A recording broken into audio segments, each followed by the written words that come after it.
Welcome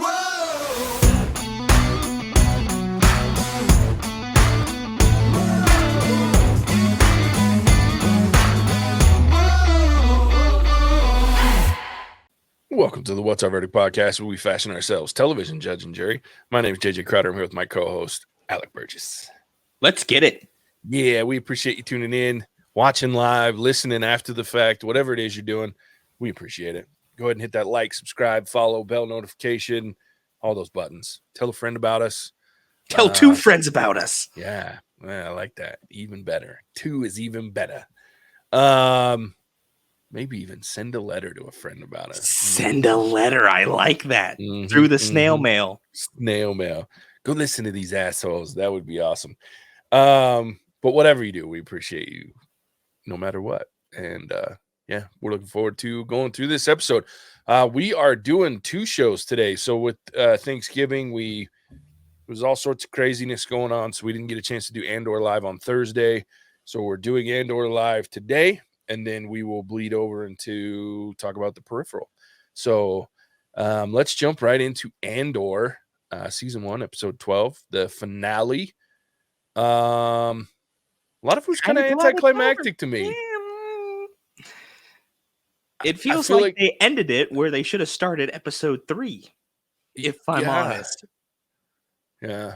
It was a lot of buildup throughout the season. And I look at it and look, I want to start off because we got a review recently. I don't know if I told you this out. Oh, no. Yeah. And you know me, I'm very accepting of all reviews. I appreciate that stuff. I like feedback. All that stuff's good. I want to pull it up for you so I can read it, the actual review. But it was, so I like to read those. So we'll give him this person there, 15 minutes of not fame because we're not famous, but we are totally famous in certain circles, JJ. I'd like to point that out.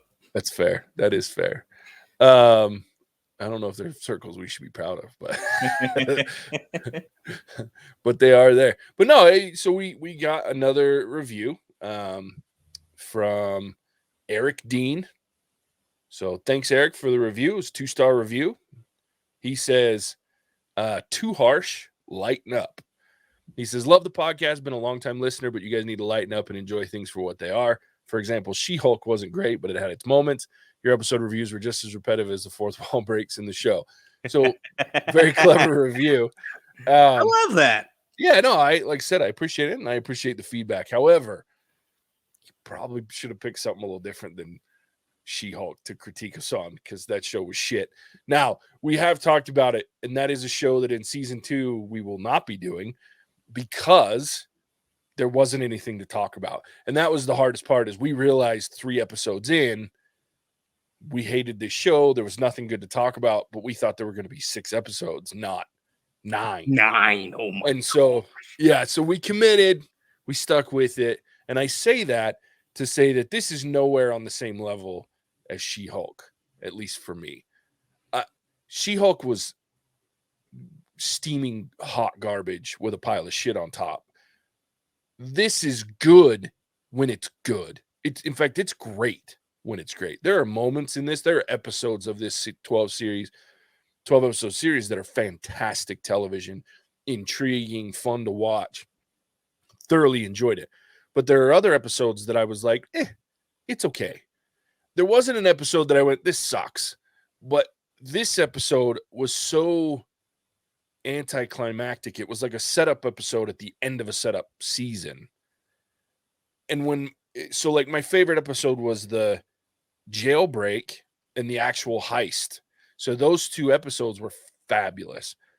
This one, the moment, the actual rising up moment where they're fighting the Imperial soldiers and everything in the middle of Ferrix, that was awesome, especially because of how violent. And I mean, it was actually people getting shot, people dying. This was not an everybody makes it out moment, right? This is a rough thing to watch, which I liked. And I appreciate the realism of that. And it didn't go with this whole the heroes always win shit. It stuck with what we've seen in Andor's movie, things like that. However, it was very anticlimactic to me. because I've been watching this setup. I've been waiting. We've had 2 episodes that really got into the action and got me excited. And this one, other than a 5 to 7 minute window, and really it was more Marva's speech than it was the actual fighting that I was like worked up and fired up and like, yeah, get him. So it was, to me, it just wasn't as good as it could have been, I think. And I agree with you. I think they needed this should have been an 8 episode show. And they should have condensed a lot of it. Again, I liked it as a whole overall, but I didn't love it. It wasn't the best thing we've watched. Oh, without a doubt. I think this show suffered from being mismarketed. And I will always be tough on Disney because guys got so many resources over in that company. They need to be putting out phenomenal content consistently. Sure. They're not a 2-bit studio. But, and I've said this before, first 6 episodes, that's Andor season 1. You end it with the heist. That's perfect. Put a nice little bow on it. One of the best seasons together. And in those first 6 episodes, you take out everything that doesn't have to do with Andor. All the Mon Mothma stuff, everything like that we took break from or shared the screen with. The next 6 episodes should have been the Birth of the Rebellion show, season 1. Because we had very little Andor in his own show. It was a lot of Mon Mothma. It was a lot of Luthen. It was a lot of Vel and all these other characters who contribute to the rebellion as a whole, featuring Cassian Andor. Yeah. In prison. You could have left the prison scenes and it would be a nice Easter egg tossed in there into this kind of Birth of the Rebellion. It's a character that we know, and there was enough of Andor that if he comes on the screen, it makes sense. But this is supposed to be his show. And he wasn't in the second half of it, like, at all. Yeah. So I think they suffered from that point. Should have made this its entire different show that's featuring Cassian Andor and ran with that. Versus what they did was just made a really long kind of season that didn't star your star for the second half of the episodes. Yeah, it's true. So I think that's what I would have done if I was in charge. And you can introduce these characters in the first 6 episodes so that we know who they are, and there's some overlap, you know. I would have leaned more into Marva as being the bridge between the 2 shows, because her entire story arc was phenomenal. And the most gut-wrenching moment of this episode and the season and all was little droid. Where he's like, Marva's gone. Like, I want Marva here with me. I don't want to leave. This is my home. Like, that was gut-wrenching. Yep. Well, and even at the end, when Andor leaves him on the ship to take care of the group that he sends on their way, like, he's like, you're not coming with me. Like, it just crushed me. Yeah. Yeah, that was dude. I had a man tear going down my face. No shit. It was distressing. Yeah. And that's the kind of stuff that made the show really, really, really great. Like you had talked about. But it didn't need to have this overarching Andor theme when you don't have Andor in it. And so that kind of drug on me for the last 6 episodes. Where I was like, okay, why is this still his show? This needs to be a different show that he can make appearances in. Yeah. Well, and I'll tell you the other thing that bothered me, and there was a couple things, but it really, really frustrated me. Actually, this is an interesting comparison because there's one thing that really shocked me and I really liked compared to the rest of the season. And then there was one thing that really bothered me compared to the rest of the season. I'll start with what's her name? Why can I never remember the freaking ISB agent's name? Mira. So all through this season, I am loving Mira. She's a badass. She's conniving. She's smart. She's intelligent. She doesn't give a shit. And then in the end of this episode, the uprising happens and she turns into a little freaking chicken shit.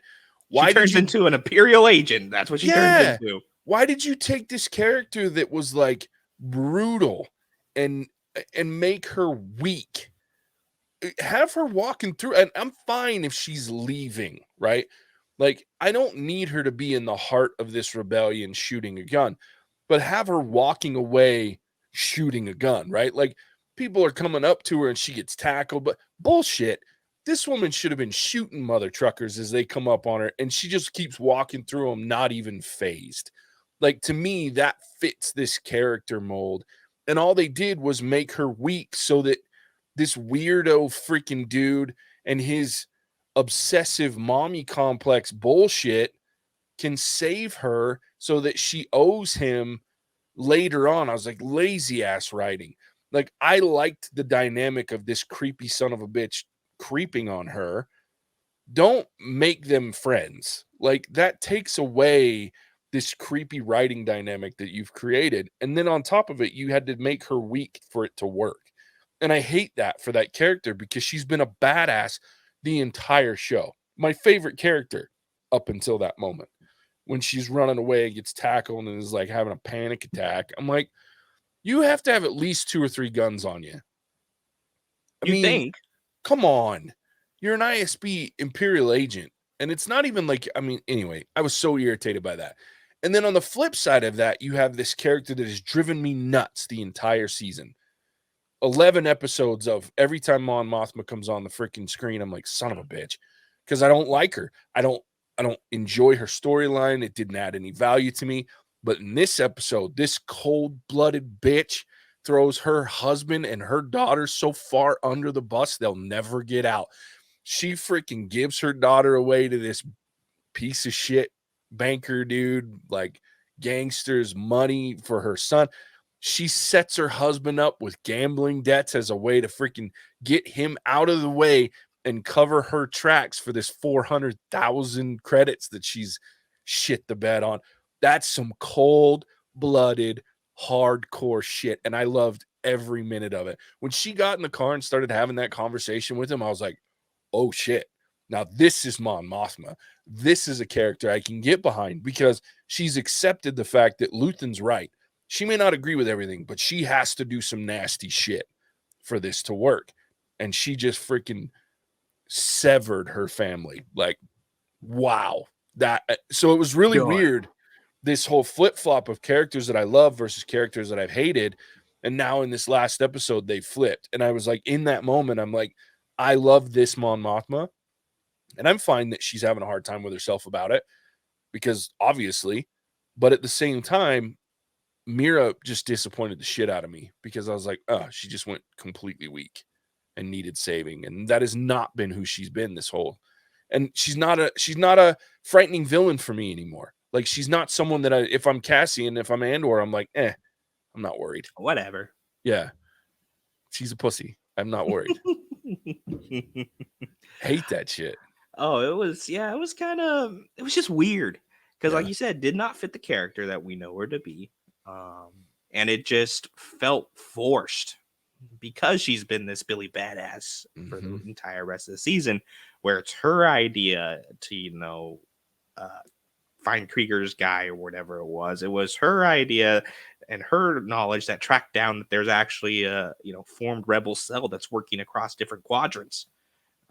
She's proven time and again that she is the smartest person in the room whenever someone's in the room with her.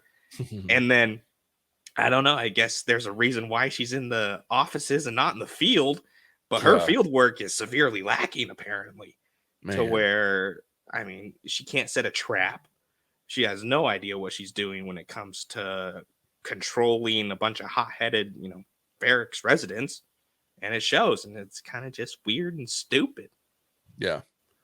Yeah. It was disappointing. Well, especially because she started off as a badass. Like, she's yelling at the commander in the middle of that meeting going, you didn't leave anybody alive? What the hell were you thinking? And then, like, she's like, screw that. I'm going. And I was like, badass. And then I was like, who the is this? Like, what is, are you crying? Like, there's no crying in rebellions. Yeah. Like, what are you doing? I was so mad. Yeah. It was weird. It just didn't fit. Yeah. The other thing that felt a little weird, even though it kind of did fit, was Luthen's kind of grasp on everything starting to unravel. Yeah. To the point where Saw Gerrera, we see exactly why he's a paranoid, like, just crazy dude in Rogue One Mm-hmm. because he all of a sudden has a change of heart. It's like, I'm going to help out Krieger. And now Luthen's stuck because he sold out Krieger and he's already decided he's not going to bother to save him, that the mole is more important.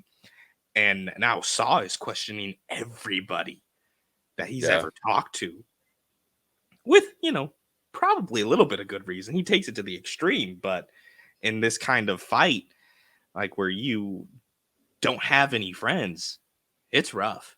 Yeah. And so we kind of see his plan starting to fray, and he's starting to lose a little bit of that control that he's had the entire season, where he knows everything and everybody, and he puts them in places, and it all starts to unravel. It's a little weird for me, but it's not like it was so out of place that I had a problem with it, but a little weird. Yeah. And I think what they were trying to do, because like my interpretation is we see Luthen sitting there with Andor at the end in the ship, and like Andor's telling him, you got to kill me because I'm a danger to everybody, blah, blah. They're going to keep hunting me, whatever it is, because he's seen the backlash of him being him on his friends and family or whatnot. And then, but you see this like little glint in Luthen's eyes where he's actually, because I think what they were trying to show is that, at least I hope that's what they were trying to show, is that all of his, like, here's what just happened in this place is like the spark, right? Like, here is what I've been setting up the oppression and doing all these things to create this nasty tension for all of it to explode. And this is the guy that I was here to kill him. And this is the guy that triggered it all. And now, I mean, for someone like Saw Gerrera, now he's going to be even more paranoid because this guy, he was going to kill him, and now he's going to leave him alive and probably become his right-hand man. You know what I mean? So it's like, it's a lot of mixed messages to poor Saw Gerrera. Like, yeah, poor guy. Like, it's easy in Rogue One to kind of be like, stop being paranoid. But this dude's getting drugged through the ringer. No shit. Yeah, I don't know. Like, here's the weird part about it is even the way that this season ended, I'm still looking forward to season 2. I do have one more issue that I want to address later on. I don't want to address it in the moment, but I am looking forward to season 2, as odd as it might seem, the way that, at least talking about this episode, I just feel like they did a great to good job throughout most of this season. And then in a lot of ways, or in majority of ways, like they really kind of failed. I don't want to say failed, but they came out with a mediocre, season finale to what should have been probably and I've heard, I mean, I won't lie, like I got friends that are huge Star Wars fans with me that are talking about this is the best show that Star Wars show were ever made. And I'm like, I think it has the potential to be, depending on season 2. But if we're comparing season 1's, Mandalorian's better. Season 1 of The Mandalorian is better, in my opinion. Now, the whole show of The Mandalorian, yet to be seen. Season 2 was good, but it left some things to be desired as well. It wasn't as good as season 1 by any means. I don't know what season 3 is going to look like. Book of Boba Fett, we know how I felt about that one. Poo-poo. For the most part. But this show it was good, but it had a potential to be astronomical. And I just feel like they tried too hard in certain places, and then they really got it in others. I think it's almost like they had a 12-episode quota that they had to hit. Kind of feels that way, doesn't it? Like, we need this show to be long. Yeah, we need a long show. Everybody was saying Obi-Wan should have been longer than the 6 episodes that it was. And the Mandalorian show, I think, was, right? It was 8 or 10 episodes. Short. I think it was 8. I think they both episodes? Been 8, if I remember right. I'd have to look it up to be sure. So they come out with this big kind of long show. Everybody's really stoked about it. And then because it's such a long show with such little content that they're covering, you have to stretch it out. And you have these big lulls, and it kind of just fell off the wagon for me partway through the season. Yeah. Where 6 episodes would have been phenomenal. And then you move on to season 2, or you move on to a new show. 8 episodes, I think they could have even done a lot with 8 episodes. But I think they were trying to fill too much. And so you have these characters that are never really developed or just kind of end on a note like what happened to the kids' manifesto? We never got closure on the manifesto. Yeah, we just got some like voiceover shit at the beginning. Yeah. And so it's just kind of like they develop these characters or move them, then they end in stubs, and it's just to fill time in this, quota that they needed to hit instead of just telling the story that they wanted to tell, the show writers wanted to tell. Hey, you're not wrong. Yeah, The Mandalorian's been 8 episodes a season, and I think maybe that's why I went back to this show should have been 8 episodes, because I think Obi-Wan was okay in 6. I was okay with the 6 for Obi-Wan, but a lot of the Disney shows have been 6, and it's too little. I think they forced content in places, but then it's weird because 8 seems to be their sweet spot. When they have a sweet spot, they haven't had too many sweet spots, but like the longer, like this one, it was just too much, I think, for them. I think they stretched it out too far, like you said. But then, like, I think some of them have been 6 episodes and it's not enough. But I don't know. And it's almost like they don't leave themselves any room. Like, this is going to be a 6-episode show. Here we go. Or this is going to be a 12-episode show. And they're not saying, okay, you know what? This 12-episode show should really be 8. Or this 6 should be 9. Yeah, I agree. They're not willing to maneuver. This is what it's going to be and figure it out. I wonder if there is like the producers come and say, you got 6 episodes or you got 12 episodes. You need to fill them. And these writers have to then write for a 12 episode or a 6 episode, as opposed to me, and I don't know shit about it, but to me, it would make more sense to just say, okay, we want a show about Andor, Cassian Andor. What's episode 1?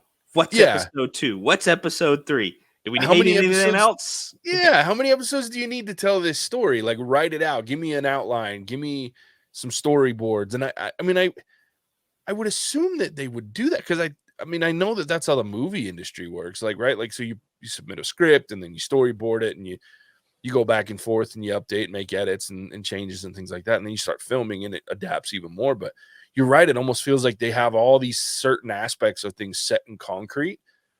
And they're like, you have to fit this mold. And then they force things into certain areas. And then that's an interesting, I wonder. The only thing I can think of is because you have Marvel and Star Wars that they don't want to overlap or have too much overlap. Because it's like She-Hulk ended, Andor started the next week. Or before She-Hulk started, Obi-Wan ended the week before. And same thing with Miss Marvel, to where they're just planning out their year. Okay, this is the 6 weeks that Miss Marvel's going to release 1 episode per week or whatever it is. Yeah. Hey, you're probably right. I don't know. I still think, speaking of the best Star Wars shows, I still think the best TV shows have been animated. Like, the Clone Wars was so good. Rebels was amazing. Rebels was outrageously good, even directed at kids. But I'll tell you this, and we've talked about it a couple of times in the Tales of the Jedi. Phenomenal shit! It was good. Like, damn, you had the coolest freaking Inquisitor too, even though it was only on the screen for like 3 seconds. But yeah, it was good. It's a great show. Anyway. Well, I'd say that's enough for Andor. I'll say my final thoughts on it is it was a good show.